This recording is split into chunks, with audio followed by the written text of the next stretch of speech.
Sydney, right now we are dry across central Alabama. Temperatures sitting in the 70s, but you can see the rain off to our west, and that's our next big weather maker on the way. We've got some clouds been building in this evening. Big batch of storms off to our west into Mississippi. You can see we've got a severe thunderstorm watch, tornado watch in place across parts of Mississippi. But as these storms continue to push further east, they're moving into a less and less favorable environment for severe weather.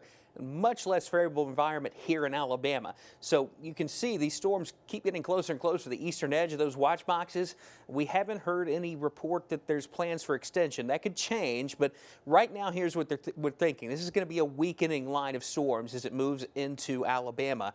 Now still towards the state border here with Mississippi, a slight risk for severe storms in place. That's your best shot to see some severe weather. The further east you go, the lower your risk is, but still a marginal risk in place. An isolated damaging wind gusts the main concern across most of central Alabama this evening. So we'll go to the futurecast here showing the wind gusts.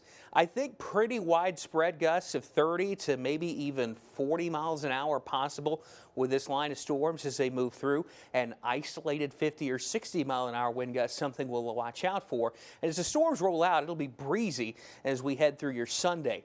The chance of a rotating storm is very low, but you can see the model shows at least some small chance for it over the far western end of the state with this setup. Having said that, rotating storm doesn't mean tornado, but the threat for that incredibly low.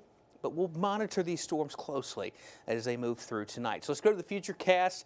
Again, the storm's still off to our west right now, but they're making their way towards us. I think we'll start to see some rain push into west Alabama before midnight, but the severe threat will hold off probably till after midnight. You'd see the model picking up on some intense looking storms there. But again, keep in mind the ingredients are not as good here for severe weather as they have been today over Mississippi. This is 4 a.m. Those storms pushing towards I-65, Cullman to Birmingham, then extending back down towards Brent, Moundville, Utah, continuing to slide east through the morning. By sunrise, the severe threats coming to an end for most of us. Some lingering rain and rumbles of thunder, and then just a few spotty showers as we head through tomorrow morning. Time frame here. Western end of central Alabama, midnight to 4 a.m. Closer to the middle of central Alabama, 3 to 6 a.m., 5 to 8 a.m. over the eastern end of the state. So we'll still have some rain around to kick things off tomorrow morning. And then as we head through tomorrow, cooler air pushes in behind the rain. Highs in the 70s for most, a few 60s over northwest Alabama. And that cooler air going to stick around with highs in the 70s as we head through the next several days. Here's your 7-day forecast. A second front pushes through Tuesday.